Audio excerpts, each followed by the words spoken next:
Olá, meus queridos amigos e minhas queridas amigas. Como é que estão, pessoal? Uma honra enorme estar aqui novamente com todos vocês. Hoje a gente vai conversar sobre um tema igualmente importante aos outros, que nós já conversamos. Hoje nós vamos falar de competência. Pois é. E competência é um tema muito cobrado em provas objetivas. Muito, para todas as carreiras jurídicas. É inquestionável que se nós fizermos um levantamento dos últimos 5 anos, eu diria até 6 anos, nós vamos encontrar muitas questões sobre competência nos mais variados concursos para as carreiras jurídicas. Então nós vamos começar de que maneira? Vamos começar trazendo um conceito de competência. Nós aprendemos lá nos bancos acadêmicos aquele conceito clássico, não é? Aquela acepção clássica do que seria a competência. Ou seja, a competência é a medida da jurisdição.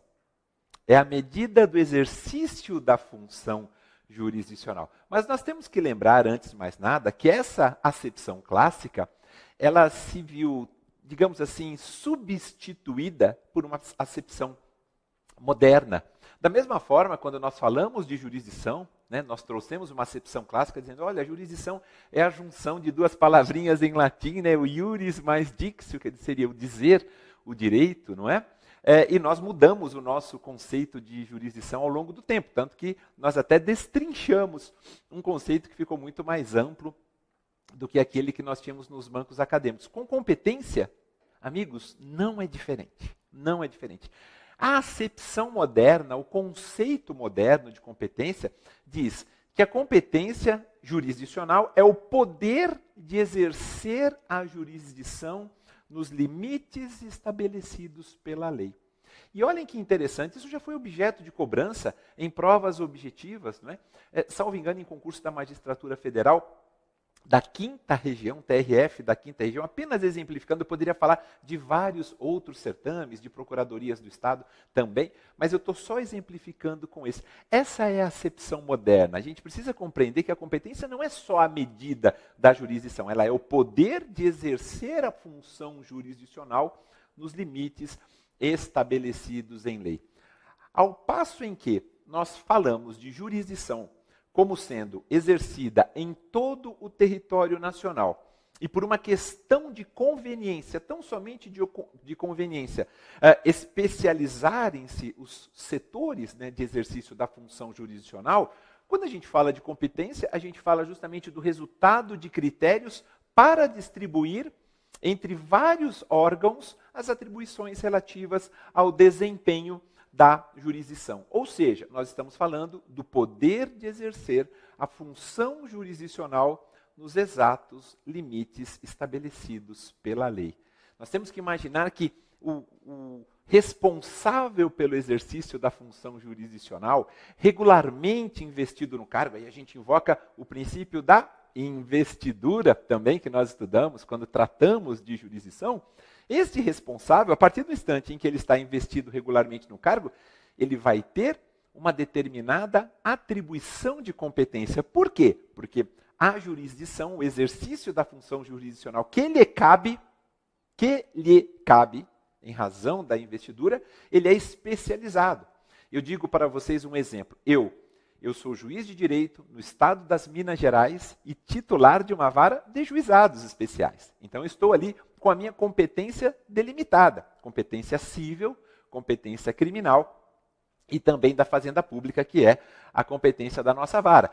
Temos colegas que são titulares de varas de execução penal, tão somente, só mexem com execução penal, varas de família e por aí vai. É para que esse exercício da função jurisdicional seja melhor, seja qualificado e seja especializado, é que nós temos então essas atribuições de competência devidamente definidas. E quem é que faz isso, Maurício? Normalmente, nós temos as normas de organização e divisão judiciária. E eu estou falando isso, pessoal, tão somente pensando no juízo monocrático. Se nós pensarmos também nos órgãos recursais, nos órgãos de segundo grau, também nós temos justamente as definições ali estabelecidas, as atribuições, melhor dizendo, de competência ali estabelecidas. Nós temos tribunais, por exemplo, com câmaras cíveis, com câmaras criminais, com câmaras mistas.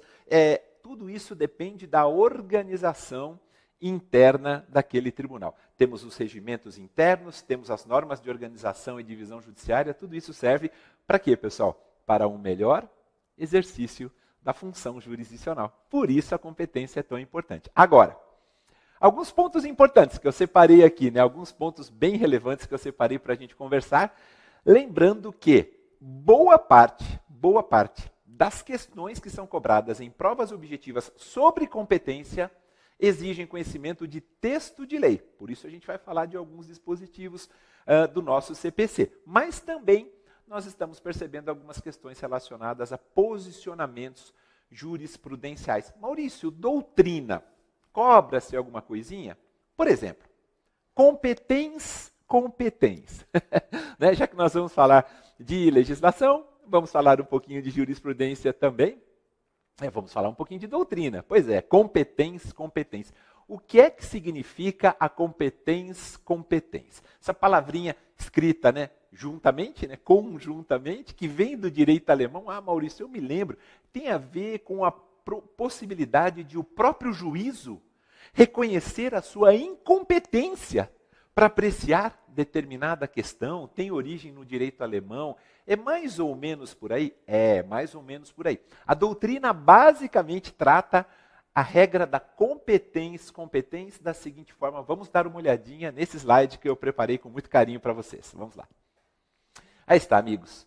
De acordo com essa regra, que também é compreendida como um princípio, né, da competens, como eu disse a vocês, de origem alemã, todo juízo tem competência para julgar a sua própria competência. O juiz tem sempre uma competência mínima. O professor Fred Didier, ele fala isso, ele chama de competência atômica, né? Em razão de um átomo. Apenas lembrando um pouquinho do que a gente aprende, né, durante o ensino fundamental, durante o ensino médio, enfim. A competência para o controle da própria competência. E aí essa frase eu destaquei porque eu vejo como extremamente importante para que vocês se recordem, queridos amigos, é que ainda que o órgão jurisdicional seja incompetente para processar e julgar a causa, ele sempre terá competência para decidir se é ou não competente. O que é que significa isso, basicamente? Significa dizer o seguinte, olha, a incompetência relativa eu não vou reconhecer de ofício, não é? Nós temos a súmula 33 do Superior Tribunal de Justiça, mas evidentemente se o réu alegar como preliminar na contestação, que nós sabemos que é assim, que tem que ser alegada a incompetência relativa, sob pena de prorrogação, dessa competência, se o réu alegar e obviamente for reconhecida a incompetência relativa, o juízo vai remeter os autos ao juízo efetivamente competente para apreciar aquela matéria. Por outro lado, a incompetência absoluta eu posso reconhecer de ofício. Não é isso, amigos? Por quê? Porque a incompetência absoluta está relacionada ao interesse público. E eu posso reconhecer de ofício, eu tenho certeza que meu amigo e minha amiga se recordaram, ambos se recordaram, não é? Em qualquer tempo e grau de jurisdição. É daí que advém essa regrinha, né, da competência. Aliás, esses entendimentos que eu falei é que advém, na verdade, da regrinha da competência. Competência que é algo bem antigo, bem tradicional, já inserido na nossa doutrina e, consequentemente, inserido também na nossa legislação. Um exemplo, nós temos previsão, amigos, queridos amigos, na lei de arbitragem. A lei 9.307 de 96, né, nós tratamos quando falamos de jurisdição, no seu artigo 8º, parágrafo único, basicamente a gente tem a seguinte redação. Caberá, será, né, de responsabilidade do árbitro, decidir de ofício ou por requerimento ou através de requerimento das partes, todas as questões relacionadas à existência, à eficácia, à validade da convenção de arbitragem e também do contrato que contenha uma cláusula compromissória. Então, quem é que faz, na verdade, quem é que profere essa decisão? Seja de ofício ou a requerimento da parte, decisão relacionada às questões de existência, de validade e eficácia da convenção de arbitragem. O próprio árbitro. Então, nós podemos afirmar que há a competência também na lei de arbitragem? Maurício, excelente pergunta. Sim, claro, artigo 8º, parágrafo único. E o Superior Tribunal de Justiça já se posicionou a respeito? Já que nós falamos de doutrina e vamos falar de jurisprudência e de legislação, vamos dar uma olhadinha no que eu separei para vocês sobre este pensamento, né, de competência aplicada também na lei de arbitragem. O STJ já se manifestou a respeito. Vejam só, amigos. Aí está, olha. Cabe ao árbitro ou ao tribunal, vamos pegar aqui a canetinha, que acho que fica melhor, aqui, ó, ao árbitro ou ao tribunal arbitral, deliberar sobre a sua competência precedentemente, essa palavrinha é extremamente importante, né? Antes de qualquer outro órgão julgador. Deve-se considerar a aplicação do princípio da competência. Aqui já está traduzido, né, para o português, para que não seja inoportuna ou indevida a interferência do Poder Judiciário. Lembrando, né, que o próprio Superior Tribunal de Justiça já disse que a arbitragem tem natureza de jurisdição propriamente, que é o conflito de competência 111.230, vou até anotar aqui novamente, do Distrito Federal. Mas, enfim, respeitando a precedência temporal da decisão arbitral e somente após é que se realiza o adequado controle pela via judicial, conforme nós sabemos, artigos 32 e 33 da Lei da Arbitragem. Trago aqui alguns julgados, olha, primeira sessão, terceira turma, corte especial e também terceira turma. Tá bom, pessoal? Então, só para a gente recordar um pouquinho da arbitragem, competência em relação à arbitragem. Maurício, mais um pouquinho de doutrina. Opa! Já que falamos de uma expressão em alemão, vamos falar de uma em inglês? Quem é que não se recorda da expressão implied power? É isso mesmo, a teoria dos poderes implícitos. Eu optei por começar com um pouco de doutrina, porque eu acho que vale muito a pena nós refrescarmos, né, os nossos entendimentos, as nossas ideias a respeito desses posicionamentos doutrinários. Implied power. Segundo a teoria dos poderes implícitos, quando a Constituição Federal ela outorga, ela confere de maneira expressa poderes a um determinado órgão implicitamente. Vejam, quando ela confere de maneira expressa, quando ela atribui poderes a um determinado órgão implicitamente, é por isso que a gente fala de implied power, não é? Ela também assegura a esse órgão os meios necessários à sua execução. Maurício, o Supremo Tribunal Federal já se manifestou sobre a teoria dos poderes implícitos. O Supremo aceita? Sem sombra de dúvidas. Ele admite o reconhecimento da competência, das competências implícitas, não é? Ou do implied power, seja lá como a gente possa chamar, a teoria dos poderes implícitos. Ele admite sim, como ocorre, imaginando, né, com os embargos de declaração contra as decisões do próprio Supremo ou do STJ. Nós não temos vácuo de competência. Quando a gente não tiver regra expressa, algum órgão, não tenho nenhuma dúvida disso, meus queridos amigos, algum órgão jurisdicional haverá de ter competência para apreciar a questão. Vácuo de competência, nem pensar. Alguém vai ser responsável, alguém terá competência para apreciar aquela questão. Por isso que nós chamamos de teoria dos poderes implícitos. É indiscutivelmente uma situação indispensável à preservação, em alguns momentos, né, daquilo que a gente chama de organicidade do próprio sistema normativo. Com isso, a gente evita vácuos, a gente evita agressões, de certa forma, até a própria coerência. Um outro bom exemplo de reconhecimento de competência implícita, né, de teoria dos poderes implícitos, de implied power, é dado pelo próprio Código de Processo Civil. O próprio CPC, pelo legislador infraconstitucional, no seu artigo 45, inciso 1º, ele exclui, ele retira, ele afasta da competência da Justiça Federal, do exame da Justiça Federal, os processos de recuperação judicial e os processos de insolvência civil, apenas exemplificando. Hipóteses que não constam lá do artigo 109, inciso 1º da nossa Constituição Federal.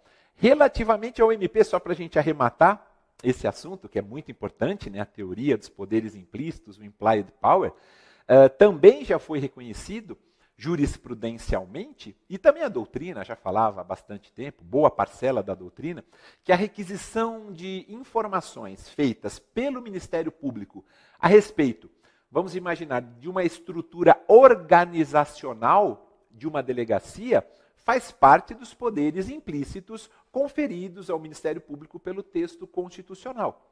Repito, meus amigos, a requisição de informações feita, essa requisição, pelo parquê, pelo membro do Ministério Público, a respeito de uma estrutura organizacional de uma delegacia. Por exemplo, quais são as condições materiais de trabalho, né? Se tem equipamentos suficientes essa delegacia, condições de pessoal, quantos funcionários estão trabalhando naquela delegacia, se tem estagiários, se não tem. O fato de o representante do Ministério Público requerer informações a respeito dessa, ou requisitar, melhor dizendo, né, que é o verbo mais adequado, informações a respeito do funcionamento desta delegacia, seja em relação à sua estrutura material, seja em relação à sua estrutura pessoal, é, sem sombra de dúvidas, uma atribuição implícita que decorre do artigo 129 da Constituição Federal, como todos nós sabemos muito bem. Maravilha, pessoal. Então a gente fez assim um abre-alas interessante, com um pouquinho de doutrina, não poderia deixar de falar da competência, da teoria dos poderes implícitos. É hora de nós falarmos de competência propriamente, e a gente vai continuar focando em doutrina, mas vamos lá um pouquinho mais, né, para a legislação e jurisprudência, a gente já começou, né? Já começamos bem.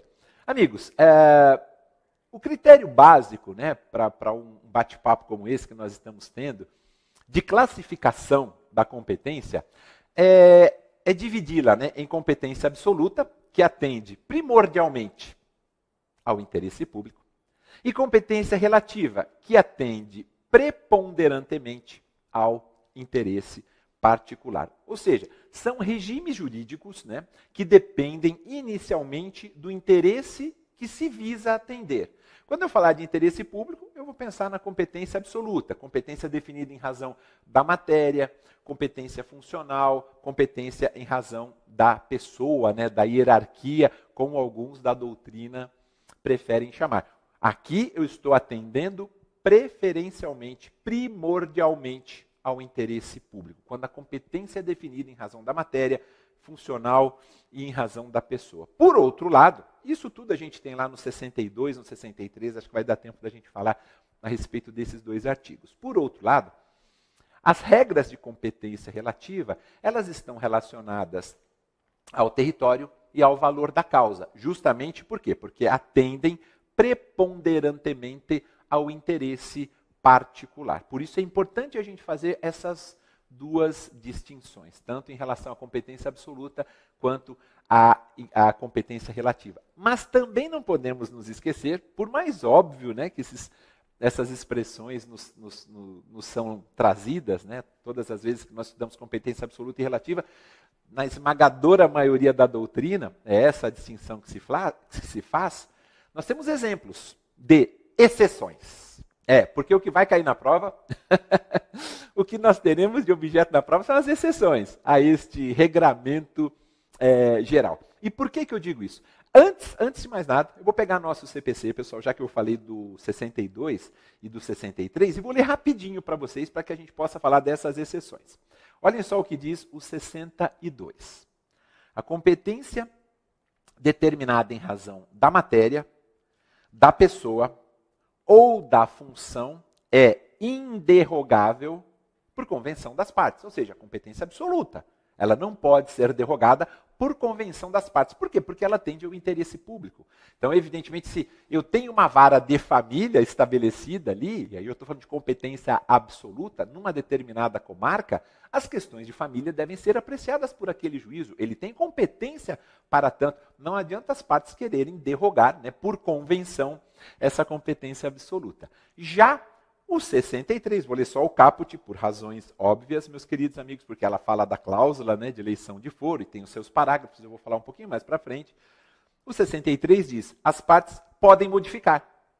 Já começa com o podem modificar, são dois verbozinhos, não é? A competência em razão do valor e do território, que nós estamos falando então da competência relativa. Enquanto a absoluta é inderrogável por convenção das partes, a relativa ela pode ser modificada elegendo foro onde será proposta a ação oriunda de direitos e obrigações. Beleza, Maurício. Você leu 62, leu 63, mas volta àquilo que você estava falando. Me fale um pouquinho mais sobre esses exemplos de exceções ao regramento geral. Nós temos apenas exemplificando, no artigo 47, eu vou falar de duas exceções. O artigo 47, parágrafo 2º do CPC, basicamente é a seguinte redação: as ações possessórias imobiliárias, elas devem ser ajuizadas no foro de situação da coisa. Forum rei cite. Lembram dessa expressão em latim? É verdade. Então, as ações possessórias imobiliárias devem ser propostas no foro de situação da coisa, cujo juízo terá competência absoluta. Cujo juízo. Eu estou falando do foro da situação da coisa, eu estou falando territorial, mas é uma competência territorial que é considerada absoluta. Por isso eu falo de exceção. Perceberam, amigos?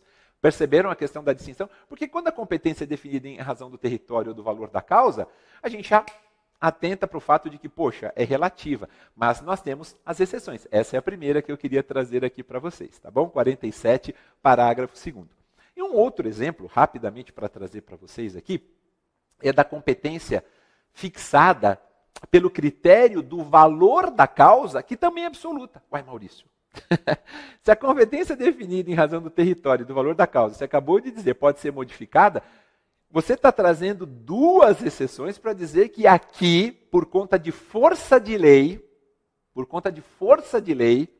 nós estamos falando de competência, o primeiro exemplo que você deu, territorial, que é absoluta, e agora, em razão do valor da causa, que é absoluta, eu já sei o que você vai falar.